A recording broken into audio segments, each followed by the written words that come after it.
How do you think the branding of your new album came through in the Digipack and video you released? The overall branding was supposed to be funny and cheerful with bright colours and funny faces. I think that I got this across well with the Digipack and poster because the Digipack had a panoramic photo of the park in good lighting on the inside, and the back cover was a funny photo of me pretending to hold up the song title.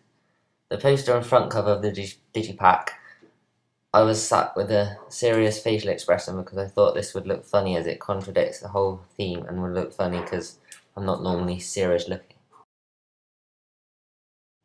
How do you think all three pieces came together to promote your music? I'm really impressed with how all three products connect together, and I think that this has been achieved by using the same setting throughout. The Digipack and music video both have the park featured in them, and I think this is good because when the audience sees the video and the same park in there as on the Digipack, they already feel like they know the park. The poster hasn't got park on it, but it still gives off the comedy theme and will attract them towards the music video and the Digipack.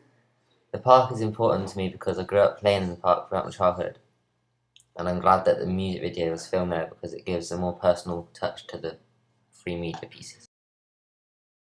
What are the features of the Digipack poster and video linked together? All three of my media products contain the same person in all of the photos. They also all contain the same theme, which is park life, a fun, happy theme. They all don't have any editing techniques used on them, and they're all simple pictures where I've only changed the contrast and brightness a little bit.